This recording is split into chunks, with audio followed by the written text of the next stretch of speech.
you. All right, bye. I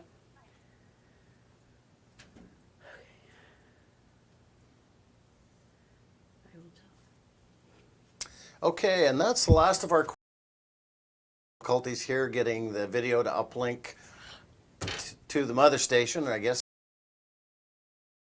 appreciate your patience and sorry for the delay, but we'll make it up with some good questions. We got a new backdrop, so maybe that was the issue. I don't know. So we tried, but starting off, I got about 8 questions that came in earlier today, and I know that Sam's got a whole bunch up there. So let's get started.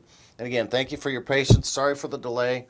The first one comes in from Bob, and Bob has a 2003 Starcraft travel trailer, and he has a fiberglass trailer with a rubber roof, and I got a leak in the front where the roof meets the front piece. I noticed it from the inside. Can it be repaired? The inside of the roof feels like it rotted along with the outside, and this is a fairly common issue because most of the time you're going to have a rubber membrane on the top, whether it's EPDM or TPO or whatever it is, and that's going to come up. You'll have a fiberglass piece that comes up to the front of the trailer where the clearance lights and so forth are at, and then it meets this rubber membrane, and that's usually what's called a J channel.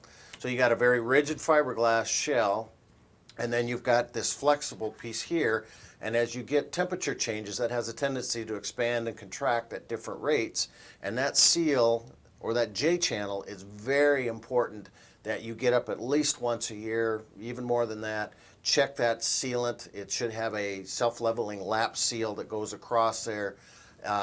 It starts to dry out, it cracks, it pulls apart, separates, and you're going to get moisture in there, and then that's obviously what Bob has here. So the thing you're going to have to do is it can be repaired depending on the extent of the damage that's in there. So when moisture gets in, the way that roof material, you've got a Luan interior paneling, which is about 1/8 of an inch. Then you've got block foam insulation, unless, and I'm not sure with the Starcraft, they've been bought and sold several times over the years. They may have loose fill insulation and wood up in the top, and then you would have some framework built into that, and then the bottom is going to be another piece of Luan, that 1/8 inch paneling basically, and then your interior, whether it's wallboard or sometimes you'll have a vinyl inside. So you're going to have to start by peeling that rubber membrane back and just kind of go layer by layer to see, how far did it go. If you've got damage on the inside, you may have to go in and cut some of that inside out as well. That it gets into a pretty major repair when you go that far. Maybe you're able to just pull the skin back and take a look at what's in the front. And if the material's still good and will dry out at hard, in original condition, then you can just what type of, I will tell you what type of sealant you use. Dicor has a really good lap seal. It's self-leveling, so it'll just do a nice level across there. This happens to be EPDM, and the way it is black. So whatever the top color is, if the underside is black, you can find this out by taking the roof vent out, one of your, just the fan vents, fantastic. Just take the shroud, the inside frame out, pull it down, and you'll see some of this kind of tucked in. Just look up underneath and you'll see that that's EPDM. I've got some other ones here that we can show where this is either a TPO or this happens to be Dyflex, they call theirs, and that's going to be the same color as what the outer skin is. So you just need to find out what type of material you have for the best sealant to use, and like I say, step by step, see the damage. Could be something fairly easy, but again, if you've noticed it from the inside, it's probably something that's gotten into. Okay, Les then has a 2019 Apex Narrow 189 RBS. The refrigerator is right-hand hinge. How do I change it to a left-hand hinge so the door opens from the right? And it kind of depends. Norcold or Dometic are the two major refrigerator companies that are out there, and Typically with those you have to get a new door. It's not like the residential style that you can change the handle over to the other side and back and forth. Now some of the models will when you get up into higher line stuff. The way you can tell is just to go in and look at the hinges in the top and just see if the hinges are generic, and if you have take those hinges apart, and if you can put the door opening over onto the other side. You can't flip it around, and again, just the residential ones usually the handle on the other side, but these you've got the handles up in the actual frame or in the side. If that's the case, you're probably looking at a new door.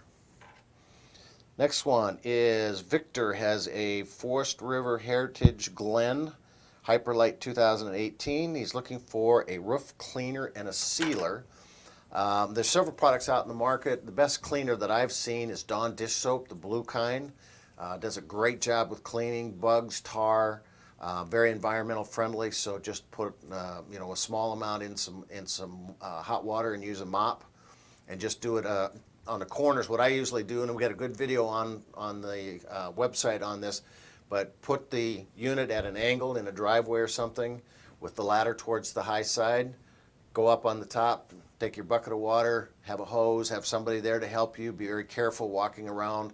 You don't want to walk too close to any cutouts to make sure there's structure, and you don't push those down. But I start off with the left-hand corner up in the front, right-hand corner, back to the right-hand side, behind that, over to the left. So just keep kind of crisscrossing. That way you're going to walk back on dry rooftop all the time, and just, rinse it down first, do small little squares, rinse it down first, and then mop it with the Dawn dish soap in a bucket of water, and then rinse that whole thing off, and just keep working your way back to it. There are some companies like Alpha Systems, and I don't know what type of roof structure you have, but again, same thing. You look and see if it's the same color, it's EPDM.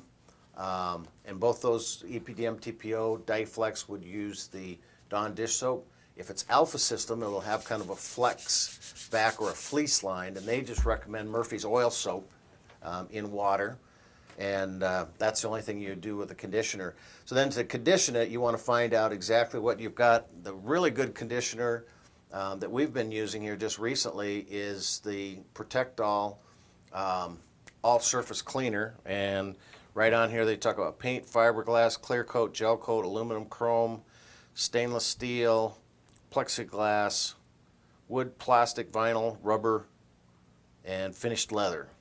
So this does have a UV protection built right into it. Again, it's called Protectol All Surface Cleaner. The other thing another product too is Dicor makes a variety of different ones for EPDM, TPO, and so forth. So find out what material you have, and you should be able to clean and protect it. And that should be done at least once a year. Then we have Michael, and Michael, come on while on AC 110. So and it says Dometic. So I'm assuming that he has some kind of a check light that's coming on while the unit is on 110 volts. So the first thing I would do is try it on the LP side. If you do not get that, then you know it is a 120 volt issue with electricity. You should get a code on there. So if you got some kind of a light that's coming on, it could be a code. One other thing that's very common is low voltage. You're plugged into a shoreline power and it's not getting 110 volts. It's maybe only getting 105, and then it's going to say, hey, low pressure, low voltage, low AC. The other thing it could be is a heat situation. You might have a heating element that's not heating up, so it's not creating the cycle. So you find out what that check engine light, get your owner's manual, or a service manual, and I would get a hold of Dometic to get those codes if you don't have it. So the first thing I would check though is voltage. That's a pretty common issue.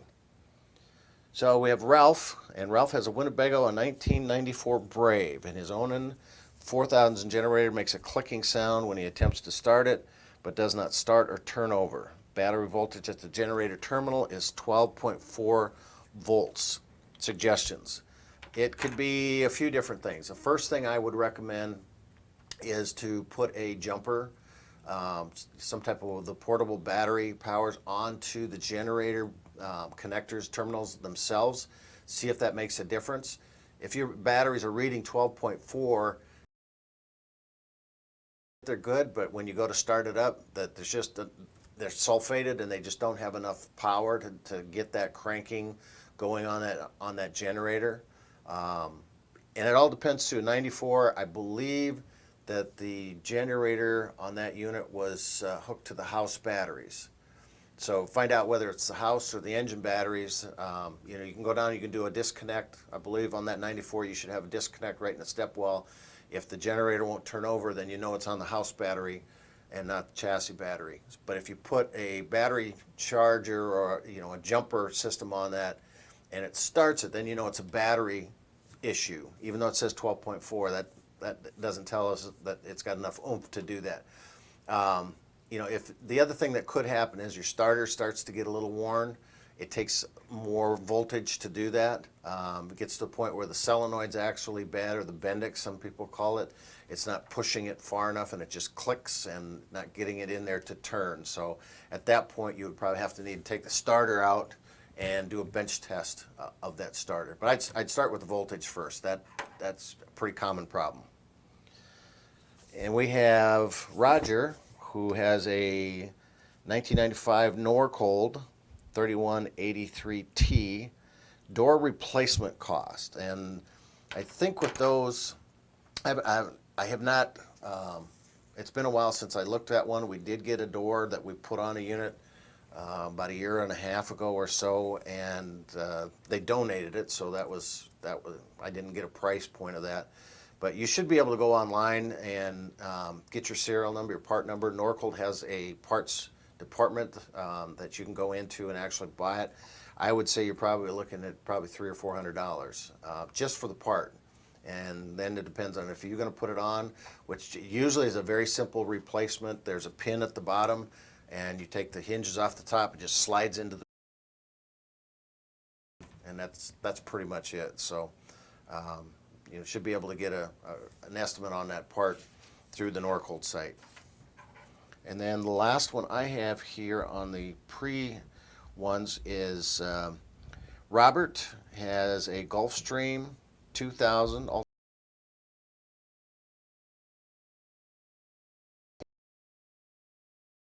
rack rig that powers lights but not the AC or the fan or the fridge. I think it has an inverter because it will run the fridge and rooftop ACs. Well, the rooftop without a huge battery bank, and the only ones I know of that do that are the Class Bs with a small little air conditioner. That air conditioner takes a lot of power. I don't know any of the larger ones like your Gulfstream that are going to do the roof air conditioner. That's 100. You should be able to tell if you, and there's various different sizes of inverters. Some of them will do just the refrigerator. You have to have a large battery bank with those. But, I would look in the, basically if you can follow the positive post or lead off the batteries, and you should have one that goes up to the inverter, and you should have one that goes to the distribution center where you have your fuses at. So that inverter should run some of the outlets on the inside of it. It should run the refrigerator. I'm surprised that you're saying here that it doesn't. But the other thing that you need to look at is the switch. You said there is a larger switch inside the rig that powers lights, but not the AC or fan. So again, it shouldn't, and so it's a little disconcerting. I think it was an inverter because it will run the fridge and the roof fan, but you just said it won't. So the different types of inverters, you've got Parallax, you've got progressive, you've got the Freedom 2000. I think that's now bought by Parallax. I'm not sure, don't quote me on that. We had Magnadyne, there's a variety of different ones, but I guess the best thing is if you can find that switch, if it's got a name on it, Usually the inverters are put in a compartment. You've got a 2000 Gulfstream, so you probably have an exterior compartment where that inverter would sit, from the outside and power that unit. It would also be the charger for the batteries if it's the larger inverter. So I guess I'm not real clear on exactly which direction, is it doing the AC, is it not doing it, so forth. So anyway, sorry to jump all over with that one, Robert. What's the next question? Okay, Wayne asked, any tips on changing out old fluorescent ceiling lights? There's a variety of different companies. If you're looking at the fluorescent strips, the older units had halogens, or incandescent, excuse me, and then there was halogens and the fluorescents. If you're looking at the tubes type fluorescent, what I would recommend is go to m4led.com, and they sell a strip, LED strip, and it's very easy to do. You take your old bulbs out, you cut this strip to the length that you need it. It has a little pin you put on both ends, and just connect it to your existing light fixture with a little bit of a sticky tape on the backside, and just tape it up to the top of it. They really do a nice job. Great light, very low temperatures, and very easy to replace. So M4 LED, and basically all you have to do is tell them the bulb size, and they're pretty retro. Most of those units just might need a little different connector, but they're great at being able to match that up. Garth asked, I just purchased a 1994 Fleetwood Southwind 35 Class A pusher. I just had a friend go through it, changed oil filters, etc. He checked all electricals in and out. The only two things that don't work, refrigerator smells like ammonia when the door opened, and the backup camera does not come on. Monitor does. Any idea what's going on? Well, the first thing I would do is get your refrigerator into an authorized Dometic service center, because if you smell ammonia, that's a pretty good sign that you have. Because you're going to have hydrogen, ammonia, sodium chromate, and water in there, and if you have a crack in that cooling unit, that ammonia smell is going to come out. You might want to go back in the back and open the outside vent and look and see if you see any yellow, kind of a powderish type thing. But if I smell ammonia in a refrigerator, first thing I'm going to do is take it into a service center and have them check out that cooling unit. As far as a backup camera, if you've had some mice in there, the best thing to do is just see if you can run a new wire. Disconnect the coax from the backup camera. If you can, you might have to take the housing off and just run a new coax line from the camera to the back of the monitor, or if you even have, if it'll power up, sometimes you can use this small little TV to put it to the back side of it, but you should be able to get access to the underside, the back side of that camera, and just run a new dedicated line and just see if that works. Because if you got mice in there, then you're going to have a gremlin trying to find where that old cable got disconnected at. So, that's what I would do. All right, next question. Someone asked, winterized my motor coach last fall. Circumstances prevented us from traveling this summer. What steps should I take for this winter? Should I de-winterize and do a run-through of all systems, or just wait till I'm ready to use in the spring? Exercised coach and generator periodically. No, I think if you had it winterized, then that means you either ran RV antifreeze through the entire thing, or you had the water blown out and ran everything out of the water heater and the water pump. So that's the biggest thing in de-winterizing, is making sure all that water is out. And if you exercise the generator once a month, that's great, and keep doing that. So I would just wait until you want to bring it out next spring. Don asked, how should a person of sizable weight address the issue of being on the roof to do preventative maintenance on the rubber compound? Well, I think I have the same challenge that you have. Don't push back from the table soon enough. So I get up on the roof all the time. It's just there are some units that you want to be very careful about walking close to cutouts like the roof vents and the air conditioner, because you don't know what kind of structure's in those, and they've got a hole already into that. If you're a little concerned about it, the other thing you could do is just take up a 2x6 or a 2x8 piece of wood and help and span. Really matter on the rubber membrane itself. That should be adhered to. Just don't get up with a real heavy tread shoe and start twisting around a little bit up there. You'll kind of start to tear that stuff a little bit from the adhesive, but you should be fine. Steve asked, "Hi Dave, Hi Steve.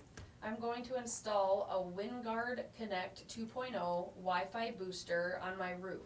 It is wireless, but I need to run the cable for 12 volt power. I have heard some say that they run it down the refrigerator vent. Does this work? How do I retrieve the cable? Do I have to pull out the refrigerator to get to the cable?" And it's a wine guard. We put one of those on several of their products, but we did put the 2.0 Connect onto one of the units. I'm trying to remember which one it was, a Brave or something. And we actually went down the refrigerator vent.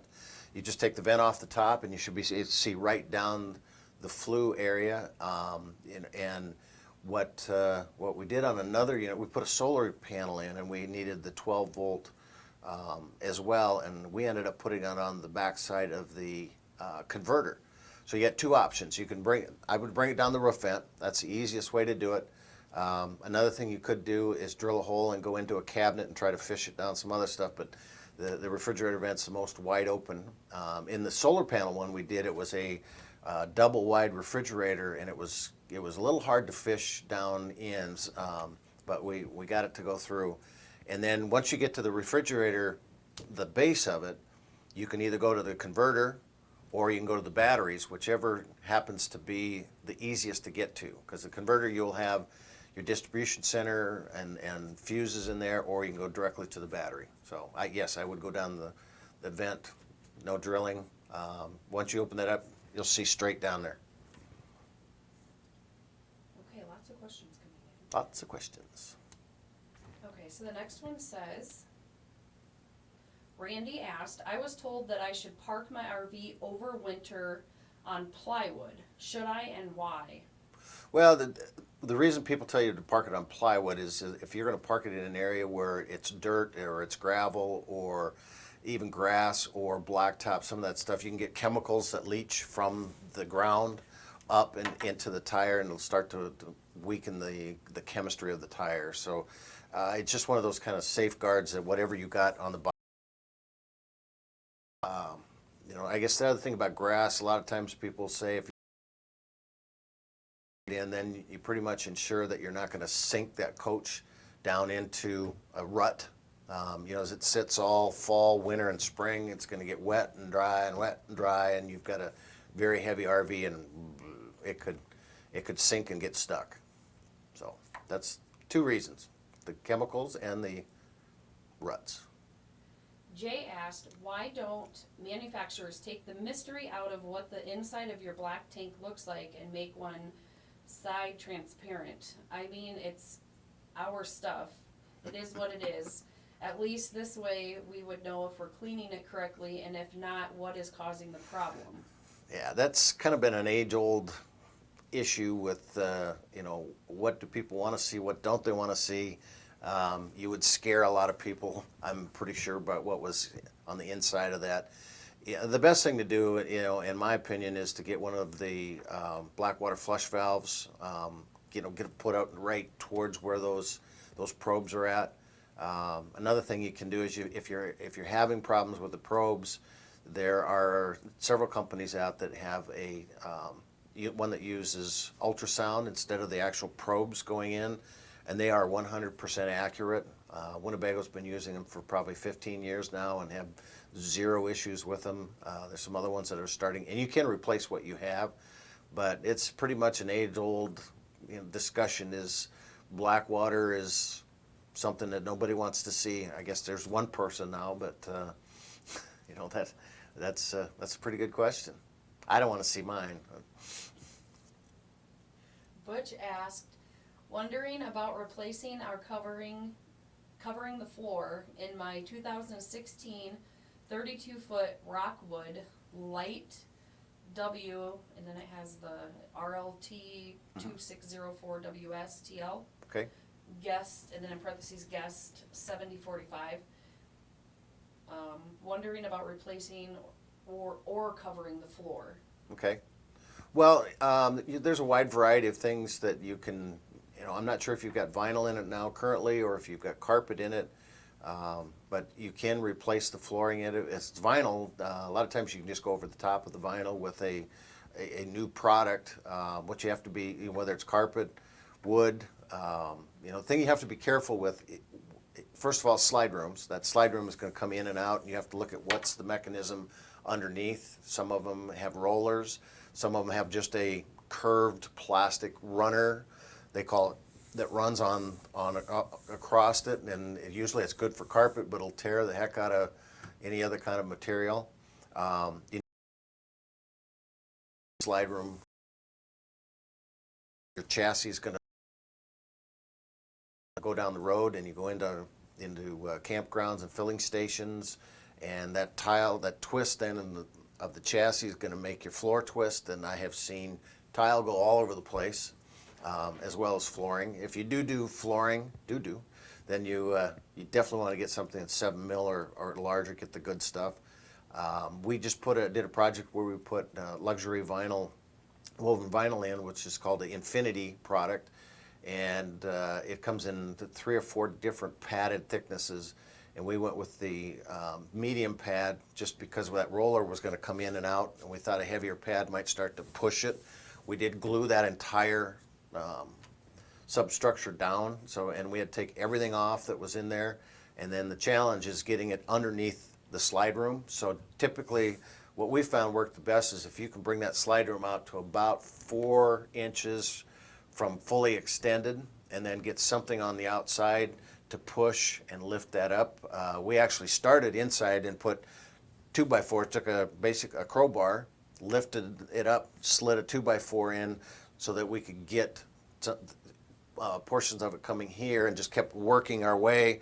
And once we got towards the end of it, we thought, what would work better is if we went outside and put some jacks in. So we went out and got a couple of floor hoists that you would have for like a basement, and they were just the adjustable deals that put a pad on the top, one on a nice big piece of wood that was bolted to it, and a carpet piece, and we just lifted those up, brought that unit up about this high, full access under that slide room, which was a good learning project for us. But you can do it. Just make sure that you get stuff that's designed for the slide room to move in and out of it.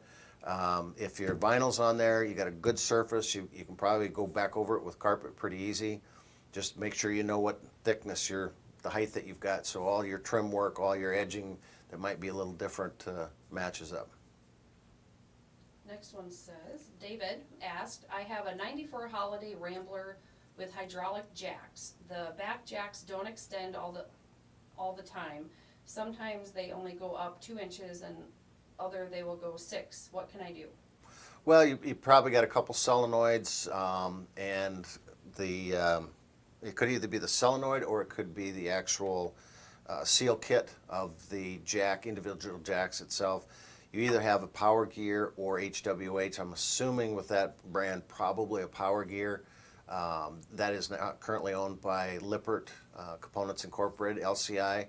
If you go to lci1.com, they do have repair kits and parts that you can get for those, and maybe look at trying to do a little DIY yourself with it. Otherwise, it's a matter of just getting in, testing that solenoid, and testing, seeing what that seal is doing. I would tend to say it's probably the seal, especially if it's a little more sporadic, because sometimes those dry out, and with the weather, a little colder weather, sometimes it's harder for them to extend. Jeff asked, does anyone have the belt diagram for this model? I really need one. It is the C30 350 short block Chevy with air conditioning. Please help. That's a tough one. I would say probably your best bet with that one is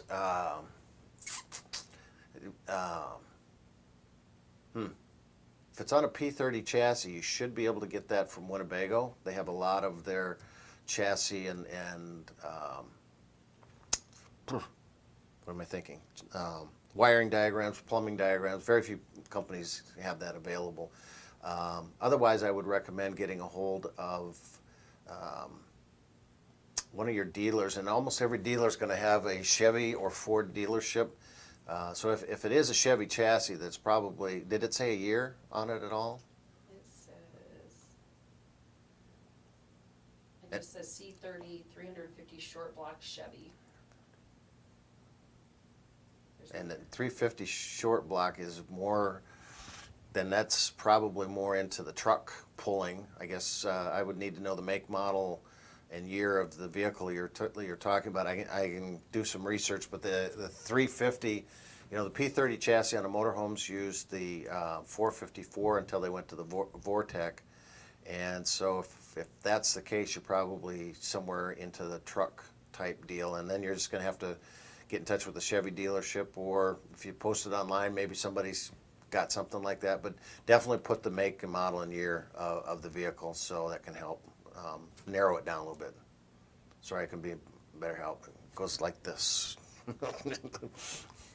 Robert asked, besides sealing as many entry points as possible, what do you recommend to keep mice out of RVs? Well, there's a lot of people, my folks use mothballs, and they have had no mice in theirs, but it smells like my grandma's house then for months on end. The people that own the Winnebago Brave that we've been working on use dryer sheets. They pull them all over the inside place. The number one thing that I've seen is there's a product called Mouse Free, and it is a spray that is a combination of some type of a mint base with something that's proprietary, and I'm thinking it might be a silicone or something that that they spray on the underside, and they guarantee mice will not get in there. You can either have it done, or you can buy it yourself and spray it on yourself. It is a little bit on the pricey side, but they guarantee that it will last throughout an entire winter. Problem with mint is that typically it dissipates pretty fast when you put it on something. But that's a good one to do. Check out the videos also. We got about 5 or 6 videos on different traps and baits. We've got a bait. There's a couple of them that are pet free, so the bait's clear inside and the pets can't get in them. That would help too. Also, another mouse question that someone asked, is Mouse Free a product that lives up to its promotions? I just talked about Mouse Free. From what I have seen, and we have not personally used one yet to be able to put it on and test it for a long period of time, but I do know several people that have done it, that have gone through an entire winter, and they like it. I've talked to the company many, many times. They've got a ton of testimonials, so I would check out their website. And the base product looks really good. Mice hate the smell of mint, and I don't know if it's peppermint, whatever it happens to be, but I've heard, and I've talked to, I do seminars all over the country, and I've brought it up at many of the seminars, and people that have actually used it said they really like it. I have nobody that has said it didn't work. Okay, next question is, Will asked, what is good and easy wall replacement after water damage? Good would be a Luan with a wall paneling. Easy would be not much anything. The biggest thing, I guess, I would look to see how much damage, and is it possible just to cover? You know, if the damage is just stains, then you can go back over with even just a wallpaper, a stick-on wallpaper, or you could put a new Luan board over the old Luan, which is Luan's a paneling with a wallpaper, outer cover to it that's been adhered to it already. And you can get those at any home repair facility, dealerships. So if you can go back in and do that. Otherwise, there is no easy method. If you have to replace the actual wood on it.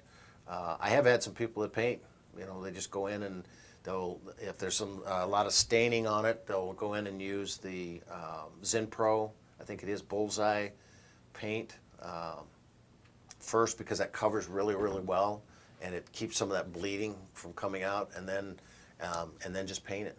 Put a little bit of decorative wall border on it or something. Ralph asked, my Onan, Onan? 4000 generator does not start. I have a 12.4 volts at generator That's Ralph. terminal. Oh, we already got it? That's the one we did at the very first. Okay. Yep. Next question.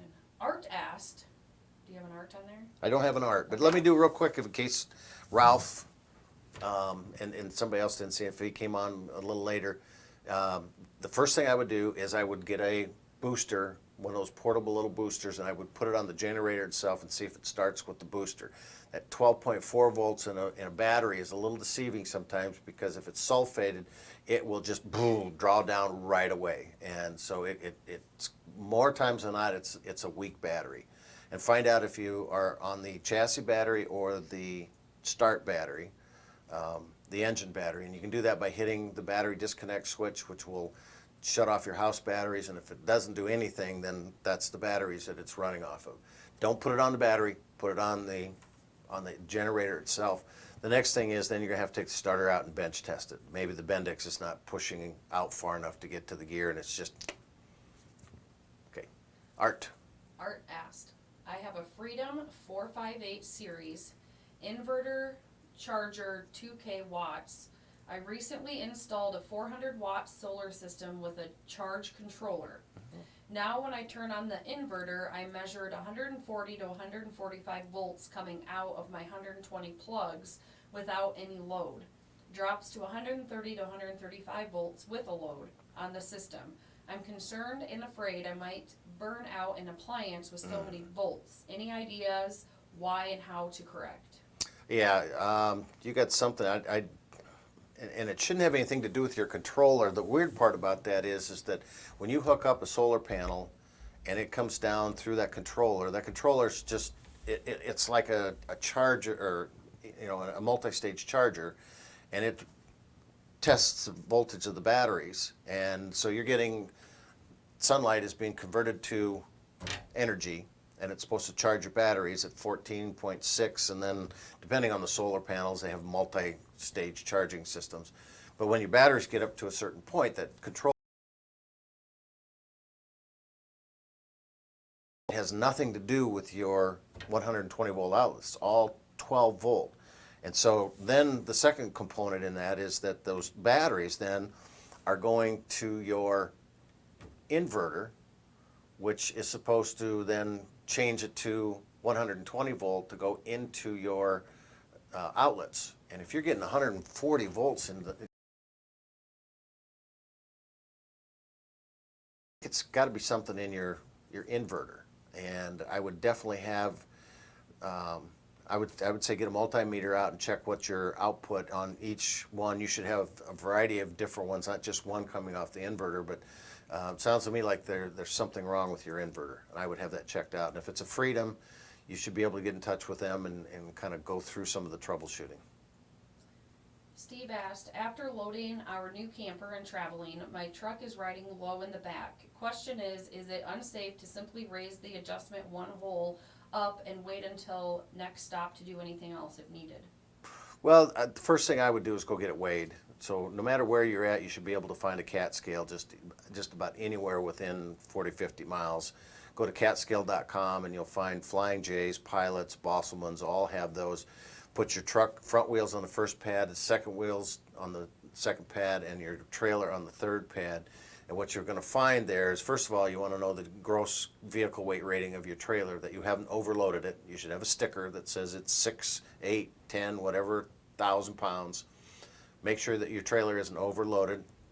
You should have a gross axle weight rating on the back of your truck, and that should be on your data plate of your truck that says these back wheels should not have any more than, it didn't have the year of it, did it?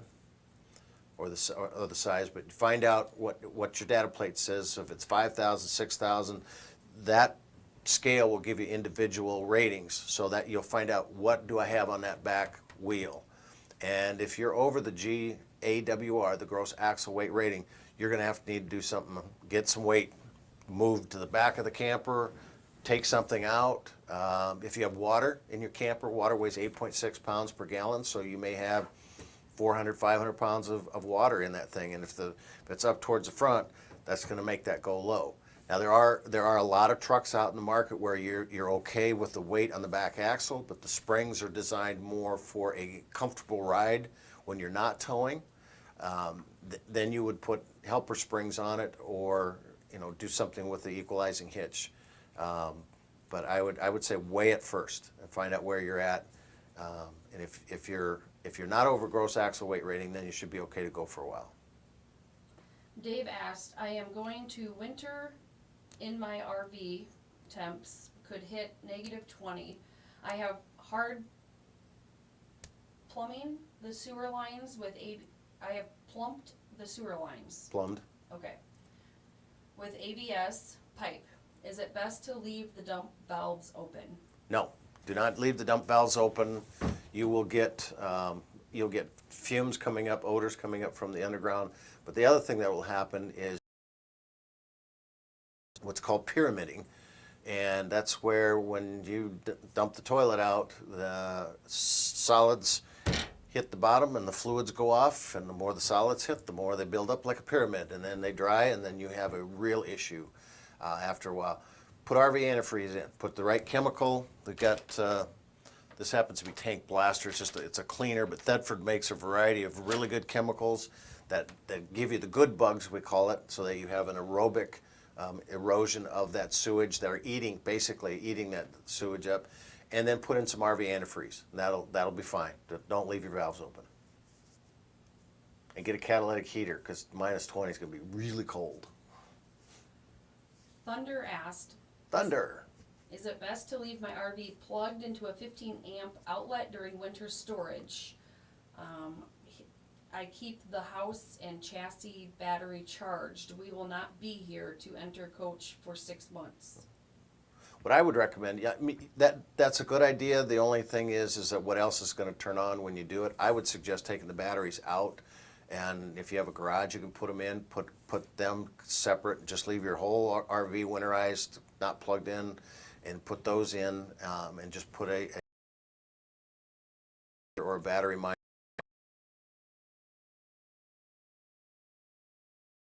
in your garage. If you do plug into a 50. Off.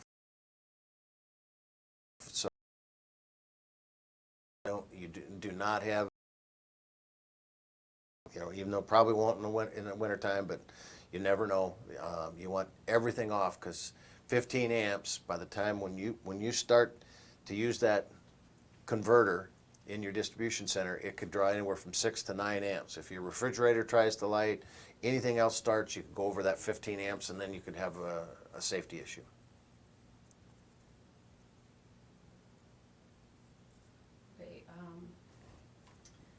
We're going to go a little bit longer. That's fine. Started late. Okay. Nope, we'll answer as many as we can. Okay, so Roger asked, can you have 2 different brand AC units, and if so, will they work off one thermostat? It really depends on the units, because there are some like Dometic that have regional zones, and they have a 5-wire system in their thermostat, where you get into the Colemans, the Mach 1s, or the Carriers, and they have a totally different one. They both run off a 12-volt feed, so that's pretty common, but in 120-volt AC power. But the thermostat's on a 12-volt feed, and 12 volts go up to the thermostat. So it really depends on the model and what kind of functions it does as well. Most of the thermostats that you have now too are doing heaters and air conditioning. You have to find that wiring pattern and make sure they match up. Buying a 35-foot fifth wheel, what's your opinion about a Reese Goosebox fifth wheel to gooseneck air ride coupler adapter? Coupler. Lippert 1621-16,000 pounds over traditional fifth wheel hitch. Lippert has gotten into the industry really heavy here, within the last 10 years, and they make great products. They do a lot of good testing. I'm not as familiar with their product, other than the fact that I know that they're one of the bigger companies in the industry right now, and they stand behind their stuff, and I've been very impressed with all that they've done. I do know that Reese has been in the business for years and years and years, and they pretty much concentrate on towing. So I would not have an issue with that one at all. What I would recommend is just to try and get on their website and see what kind of testimonials they have. Talk to your dealers. Your dealers are going to get a lot of feedback, not when things work, usually. They're going to get a lot of feedback when they don't. So if you got a dealership that carries a Reese product, chances are they're having very good luck with it, because if they don't, they get rid of it. And so I would just, I would get some testimonials. I do know that air ride system works really nice if you're doing a lot of travel. There are a couple people that I know have bought them, and they don't travel that much, so they spend an awful lot of money for something they don't use. Katie asked, "Hi. Hi, Katie. Can a residential AC company fix an RV AC, or does it take a specialized technician?"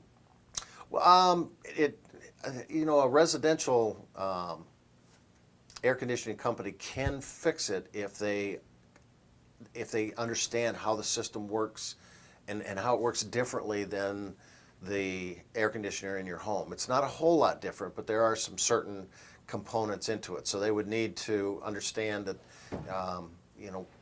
how the condensation gets out of the moist air coming in through the cold air return, or the air return. I guess it is more hot air return. One of the issues that you run into, I think, with the residential technicians is a lot of times they want to recharge the system. An RV air conditioner that is low on Freon or needs to be recharged, that you don't want to do that. It needs to be replaced. That's a completely closed system, and I have seen where residential guys go in and they cap it off and put a tap in it, and if it's gotten to that point, there's something else totally wrong with it. So it can't be fixed just like the residential one would be recharged. But there are a lot of similarities to it, so they can do it. It's just a matter of making sure they understand how the system works. Wayne asked, "Do you use plastic blocks, Tom, level the tires?" Oh, probably just two level, yep. The tires, or the automatic jacks? Well, what the automatic jacks do is they not only level, but they stabilize, so you don't have the unit that rocks back and forth when you walk around the inside. If I use plastic blocks, all that's going to do is level the coach up for me.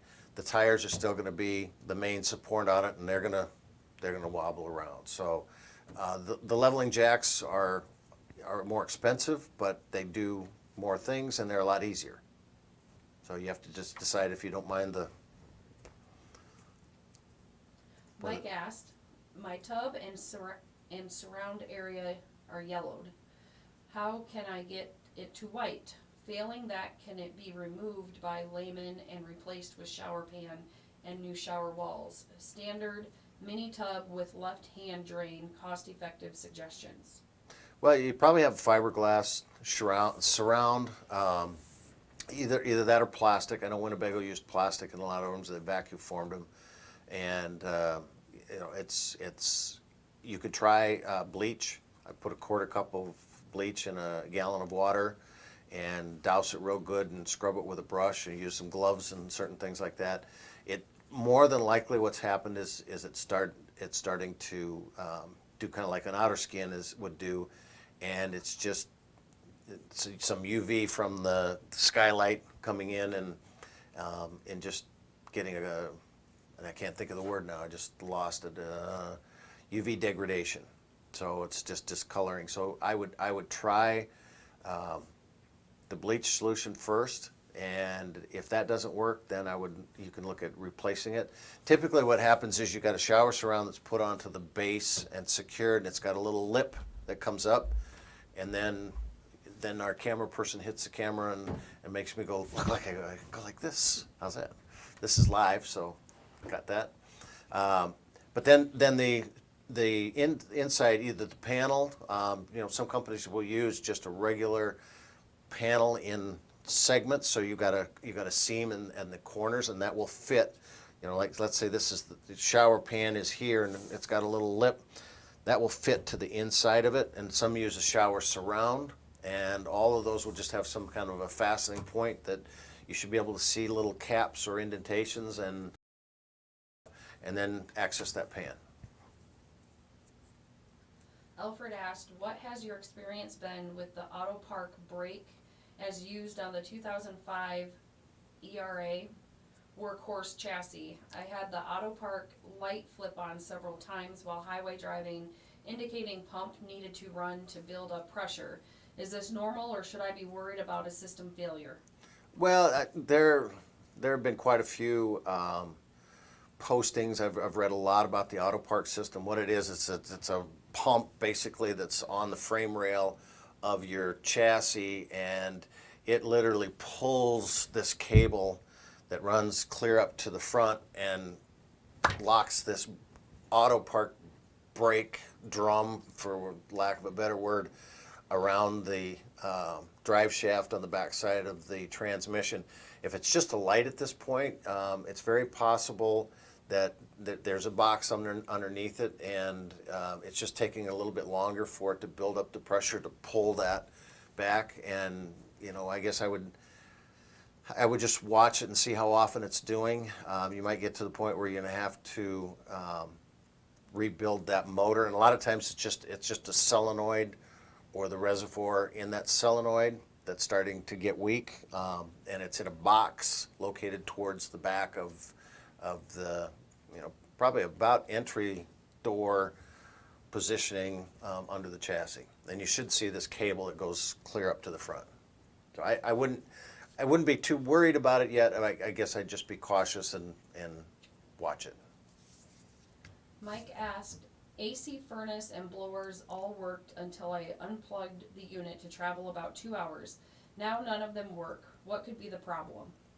Well, first of all, there normally isn't, if he's saying AC furnace, right? Well, AC, furnace and blowers all worked until I unplugged the unit to travel about 2 hours. Now none of them work. Okay. Well, I'm not quite understanding the setup, because if it's the AC, meaning air conditioner, then that runs on 120 volt power, and your furnace runs off of 12 volt and LP.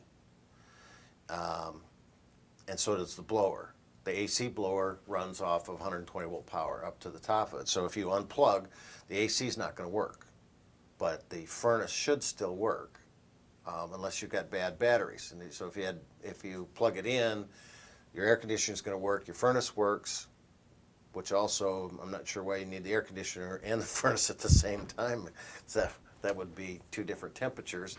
Now, if you're saying AC, meaning 120 volt alternating current furnace, then do you have an electric furnace? In that case, then once you unplug and go down the road, it's not going to work until you plug in and have 120 volt power available to that. So I guess I need a little more information on that, a little more clarity. If it is and so you drove for 2 hours, then when you plug back in, did it not work? I don't think he mentioned that, did he? So I guess the main thing is that the roof air conditioner is going to take 120 volt power plus a 12 volt feed, and I would definitely take a meter out and check what am I getting there. Did you have a circuit breaker that blew out? Check the distribution center to make sure you have power coming to that distribution center, to the air conditioner, multimeter, what am I having for power? If it's on the furnace side of it and you're 12 volt, what is my battery power coming in? And I need at least 11 volts to open that gas valve and make that unit work, and the blower. Okay, last question for tonight. Okay. Susan asked, how often do you tune up a gas Ford V10 engine? Well, you can tune a fish, but you can't tune a piano. No, it was the other way around. You can tune a piano, but you can't tune a fish. Any REO Speedwagon fans out there? I'm sorry, I couldn't resist that. They do have an interval, a maintenance interval on it, and there is no tune-ups like there used to be in the old days, but there's periodically change the oil at this point, and now currently they're saying you just do it when it says it has change engine oil light come on. I still think it's a good idea to do it at least once a year, and probably about 3,000 to 4,000 miles, depending on how much you use it during the year. Most of the plugs in these units are 75,000 miles, and I've had some that I've seen them, and you probably will never get to the point where you need to change the plugs on a motorhome. 75,000 miles on a motorhome means you're not stopping very much and enjoying out there. So I would say get your chassis manual, look at the maintenance schedule that's in there. They do recommend changing the transmission fluid at a certain interval. I think it's like 15,000 miles initially, and then the filter at 25 or 30. They're all a little different, the air cleaners, that type of stuff. But as far as a tune-up, they really don't do the old tune-ups like they do anymore, because everything is regulated by sensors and the computer, and about the only thing you can really tune up is the spark plugs. And again, 75,000 miles down the road is about it. So, all right, that was the last. Okay, well, we appreciate everybody sticking with us. Sorry for the delay.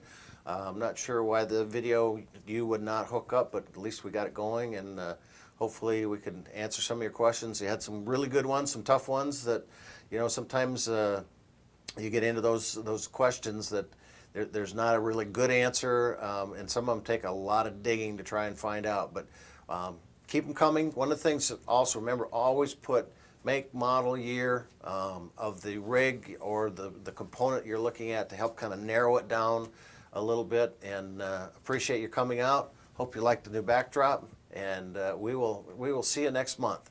Thank you very much. My non-contact voltage tester. Cool tools. Laser pointer. Angie is a cool